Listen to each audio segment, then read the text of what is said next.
Hola amigas y amigos, les doy la bienvenida a Perspectivas Históricas, este espacio para la reflexión y el análisis de temáticas actuales, pero desde la perspectiva histórica. Seguimos desde el Museo del Carmen para abordar el tema de los carmelistas descalzos en la Nueva España. Y bueno, saludo como cada semana a Felipe Ávila. Qué gusto estar contigo. Igualmente, y bueno, también nos da muchísimo gusto que siga en Perspectivas Históricas la doctora Jessica Ramírez del Colegio de México para abordar este tema de esta orden religiosa. Bienvenida. Ay, muchísimas gracias. Pues aquí estamos de nuevo. Excelente. Y bueno, me gustaría que comenzáramos nuestra conversación para seguir abordando un poco la parte como contextual. En el programa anterior nos platicabas de este proceso de llegada, ¿no?, de órdenes religiosas en un contexto muy particular, en una reforma que va a tener la Iglesia Católica respecto a las críticas, ¿no?, que se les van a hacer a estas órdenes religiosas que surgen en la Edad Media.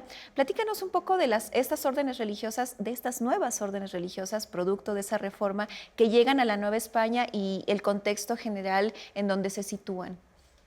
Ay, oigan, pues muchísimas gracias de nuevo, porque pues aquí seguimos platicando de este tema que es fundamental. Comentábamos, ¿no?, en el programa pasado cómo estas órdenes, más allá del aspecto propiamente religioso, pues tienen todo un elemento, digamos, dentro de la infraestructura, ¿no?, que va a tener la Nueva España y luego México. Y justamente estas nuevas órdenes, comentábamos cómo habían surgido a la luz de la Reforma Católica, y habría que distinguir tres tipos de órdenes que surgen, digamos, en ese contexto de reforma. El programa pasado le dedicamos un espacio concreto a los jesuitas, que ellos serían clérigos regulares. Ya decía yo que si bien viven en comunidad, pueden, digamos, estar más tiempo fuera, traen normalmente un atuendo, digamos, cercano al que utilizaría un clérigo secular, ¿no? Ellos, digamos, son parte de muchos otros clérigos regulares que surgen en ese momento, ¿no? Menos conocidos porque pocos llegan, digamos, a América. Tal vez otro que nos suena son los capuchinos, ¿no? Ellos también están por ahí, digamos, ¿no? Luego tenemos nuevas órdenes que son mendicantes, que se reforman a tal grado que rompen con su familia nuclear. Ese es el caso de los carmelitas descalzos. Es decir, ellos en realidad en principio se iban a reformar. Teresa de Jesús, que es muy conocida, digamos, ¿no?, esta mujer, escritora, una monja abulense que decide empezar a reformar a las monjas dentro de su propio convento, y luego su reforma tiene tal impacto, justo porque estamos en este escenario de la reforma que ya hablábamos, que después la reforma femenina pasa, digamos, también a la rama masculina y se reforman. La idea de estas órdenes, que ya existían desde la Edad Media, pero que se reforman en el siglo XVI, era que se reformaran y siguieran siendo, digamos, la misma orden. Pero en el seno de la Orden del Carmen Descalzo es tan fuerte, digamos, la disputa entre los que se quieren reformar, regresar a los orígenes, a esta idea un poco más eremítica, porque los carmelitas tienen en su seno, digamos, en su origen, un ideal mucho más de repliegue, de oración, que es a donde tendrían, digamos, que tender esa reforma. Hay todo un grupo dentro de la orden que dice, no, ya no somos eso. Y entonces rompen y se crean dos órdenes, que van a ser la Orden del Carmen Descalzo y los que conocemos como la Orden del Carmen Calzado, No es, siempre me preguntan que si andaban descalzos. No, en realidad la descalcez es como una idea justamente de observancia de la regla, de pobreza, ¿no? Y así se alude. Entonces, tenemos nuevas órdenes mendicantes que se desprenden de una originaria. Y luego, por último, tenemos como nuevas órdenes hospitalarias. De esas también en otro momento habría que profundizar, porque estas órdenes tienen como elemento fundamental atender, sobre todo para bien morir, dar algunos auxilios, no necesariamente médicos, ¿no? Sino sobre todo atendiendo esta idea de hospedería, ¿no? La idea de hospital como hospitalidad, y justamente van a tener muchas funciones, no solo atender a enfermos, sino van a estar, digamos, ayudando a diferentes grupos vulnerables, que hoy lo veríamos así. Entonces, de estos tres grupos, así como llegaron los jesuitas como nueva orden, van a llegar los carmelitas descalzos como nueva orden, y van a llegar también, por cierto, los franciscanos descalzos, que ellos no van a romper del todo con los franciscanos, por eso no se consideran como nueva orden, pero sí una nueva rama dentro de los franciscanos. Los traigo también al programa, y hay que mencionarlos porque recordarán que yo había comentado cómo los primeros que llegan son estos 12 franciscanos que vienen con un espíritu reformista, etc. Ellos en realidad, aunque casi nunca se dice, son franciscanos descalzos, son reformados. Entonces pertenecen, digamos, a estos contingentes de nuevas órdenes que tienen funciones muy específicas, ¿no? Y luego también vamos a ver que a la Nueva España van a llegar los mercedarios. Ellos no son una nueva orden, pero sí se reforman también, ¿no? Y entonces no se desprende de nuevo, son como los franciscanos descalzos, no se desprenden totalmente de la merced, siguen siendo mercedarios, pero ya tienen otro espíritu totalmente reformado, muy apegado a los principios, digamos, que va a buscar la monarquía hacia la Nueva España, ¿no? Jessica, platícanos un poco a qué problemáticas se enfrentan estas nuevas órdenes, porque llegan muy tardíamente. Cuando ya estén establecidas las tres primeras, los franciscanos, los dominicos, los agustinos, cuando les toca a ellos la evangelización de los indígenas, y estas nuevas órdenes que llegan tardíamente, cuando ya está consolidándose el régimen colonial, ¿cuál es la alternativa que le ofrecen a una sociedad de blancos, españoles peninsulares y criollos? ¿Qué es lo que hace atractivo, por ejemplo, a un joven que quiere meterse de novicio a una de estas órdenes, en particular a los carmelitas descalzos? ¿Qué es lo que le atrae? ¿Qué le ofrece como alternativa de desarrollo espiritual?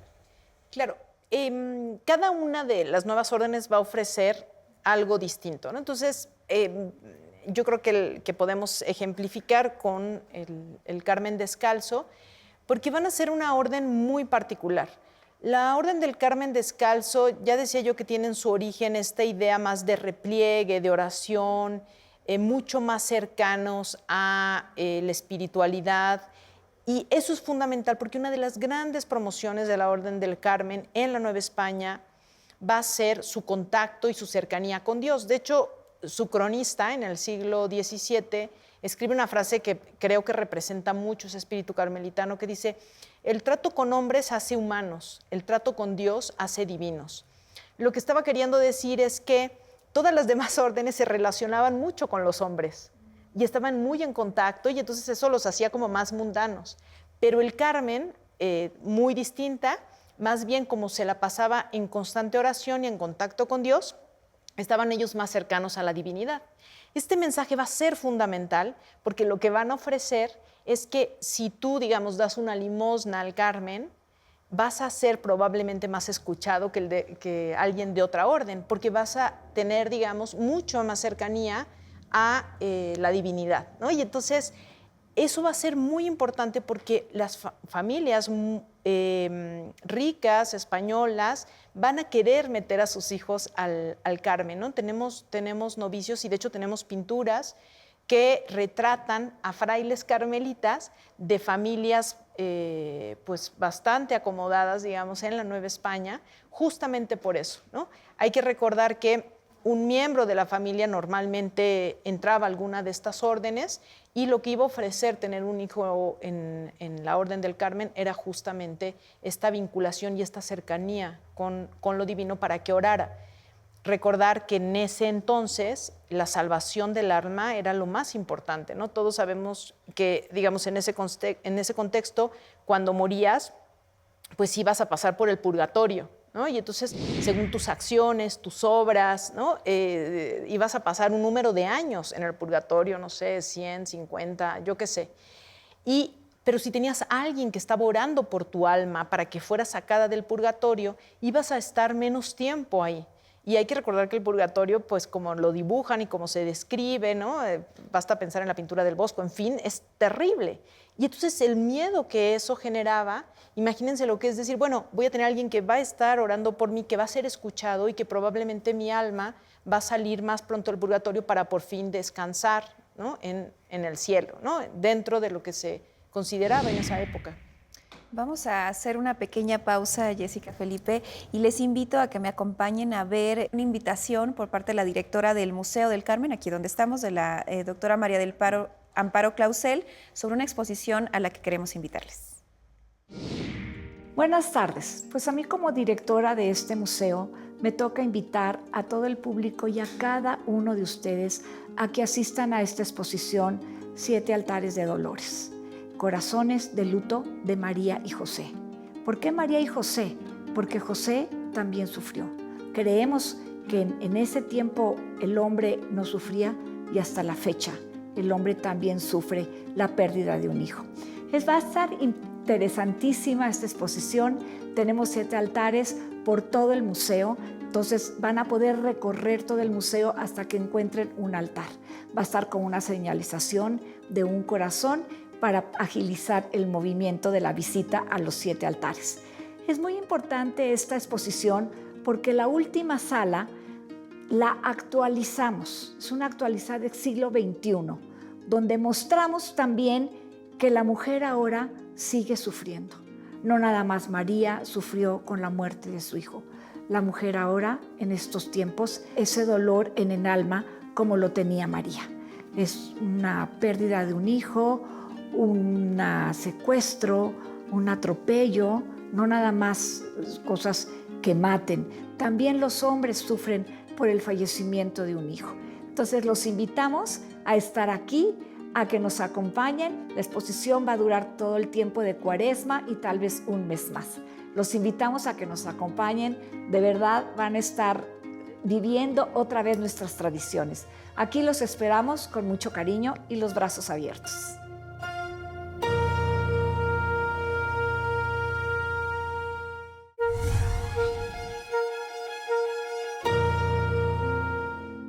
El Museo del Carmen es uno de los secretos mejor guardados de la Ciudad de México.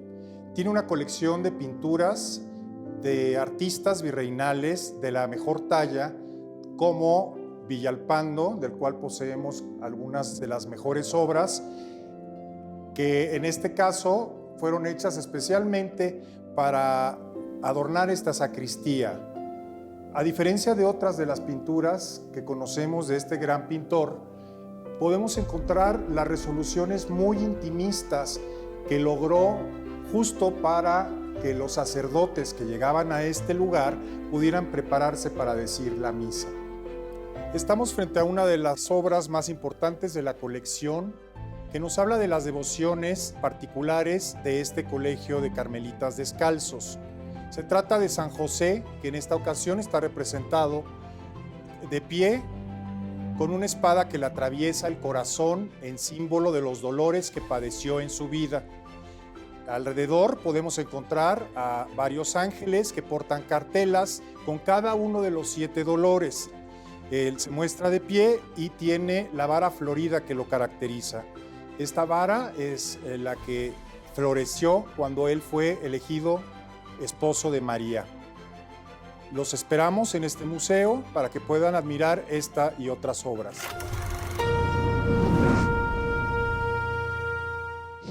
Pues regresamos, amigas y amigos, después de ver esta cápsula acerca de las exposiciones que nos ha presentado el curador de este museo.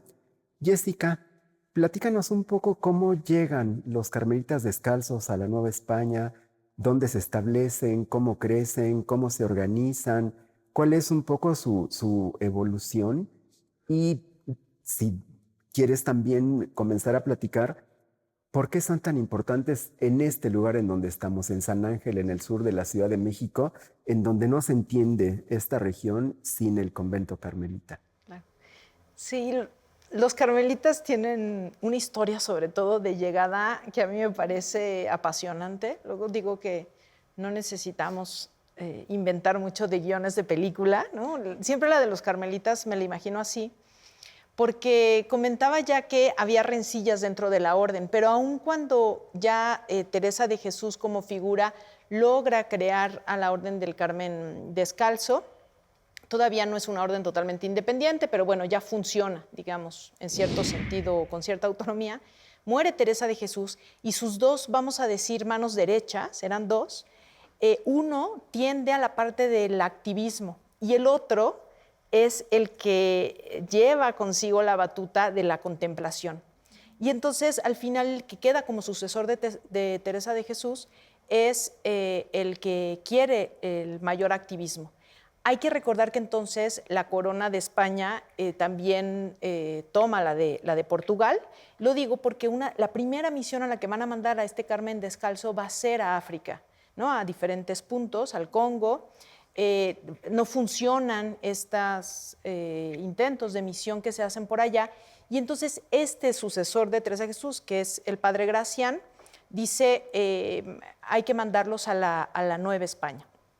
Y entonces, cuando los va a mandar, acaba su gobierno y entonces deciden elegir al que es la cabeza o el mando de la parte contemplativa.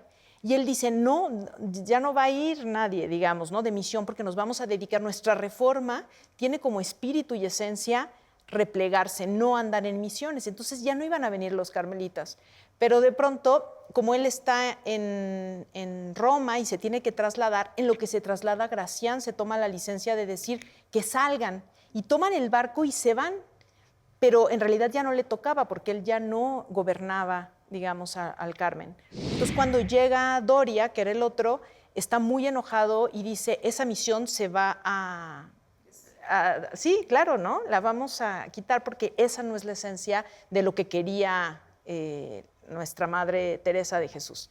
Y es muy interesante porque entonces, pero los carmelitas que vienen con un cometido y su cometido, y es el otro ingrediente, es no quedarse en Nueva España, sino que iban a hacer parada para pasar a Filipinas, que hay que recordar que también ya formaba parte, hablábamos del mundo globalizado en el programa pasado. Y entonces ellos venían de paso, descansaban tantito, digamos, en Nueva España y se iban a embarcar a Filipinas y ahí iba a estar la misión del Carmen, como también le tocaba a otras de las nuevas órdenes, justamente. Cuando llegan a la Nueva España, también comentábamos cómo el arzobispado se vale de estas nuevas órdenes porque ya no tienen el interés de estar propiamente, digamos, con los indios y en ese sentido quitarle como parte de su poder. Entonces un arzobispo que está aquí le dice al Carmen, a los carmelitas cuando llegan, sí se van a ir a Filipinas, pero mientras ayúdenme como coadjutores, es decir, como ayudantes de parroquia, en San Sebastián. San Sebastián en el centro histórico, donde hoy todavía está el templo terciario de la Orden del Carmen, lo pueden visitar. Y dice, ayúdenme en ese barrio indígena mientras ustedes se van a su misión a Filipinas. El asunto es que se quedan ahí y están un tiempo, pues sí, en contacto con los indígenas, pero en realidad tampoco es que trabajaran demasiado, pero siempre de la mano con el arzobispo.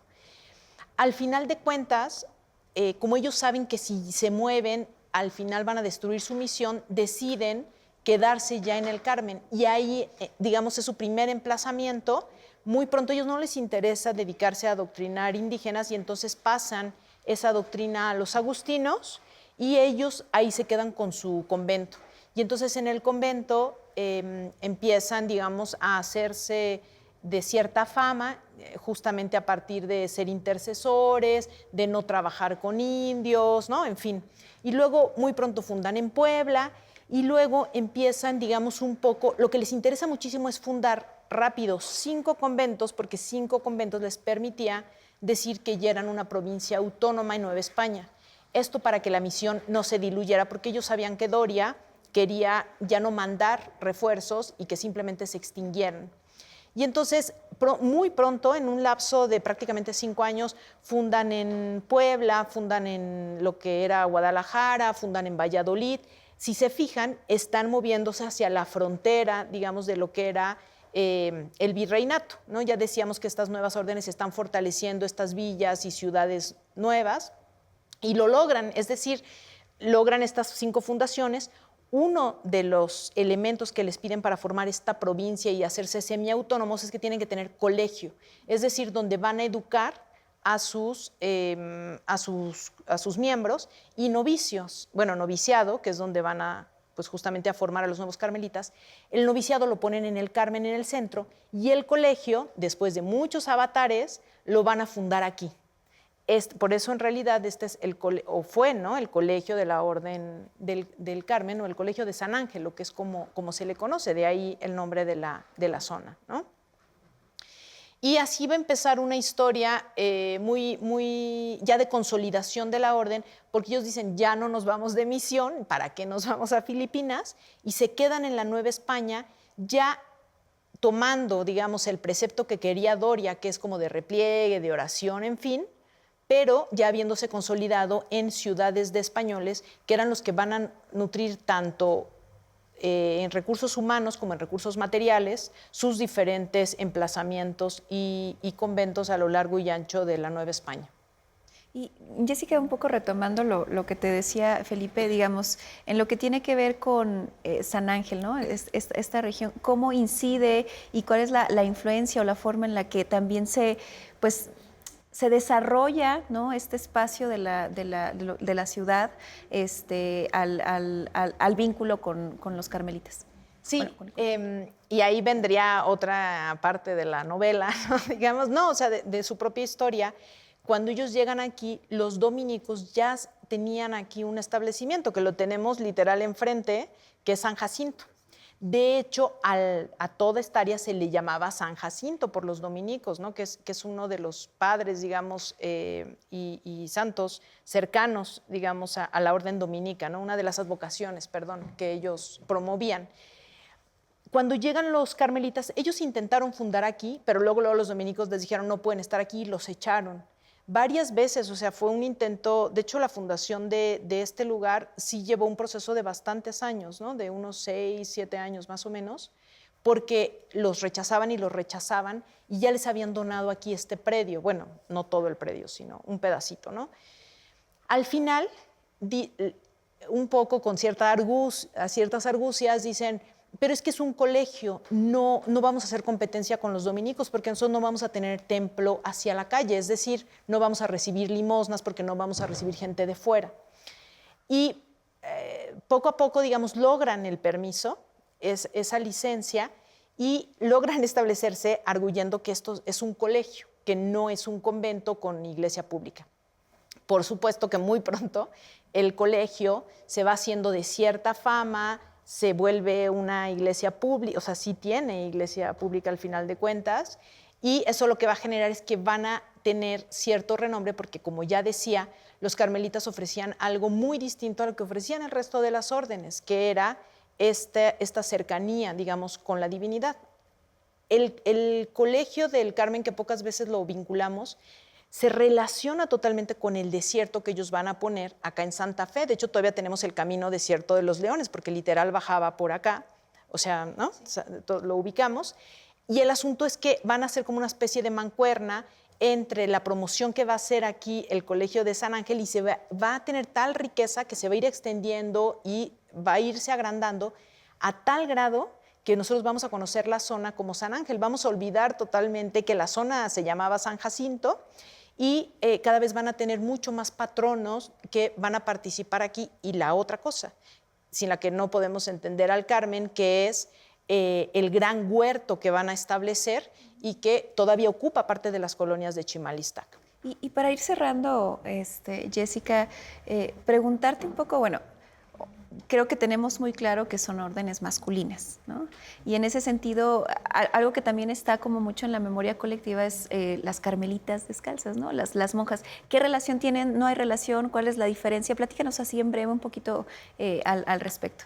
Sí, las monjas, digamos, entre colegas siempre decimos que son como un limbo, porque la iglesia se constituye de dos estados propiamente, los cleros y los laicos, los clérigos y los laicos. Las monjas no son ni clérigos ni son laicos, entonces por eso decimos que están en un limbo.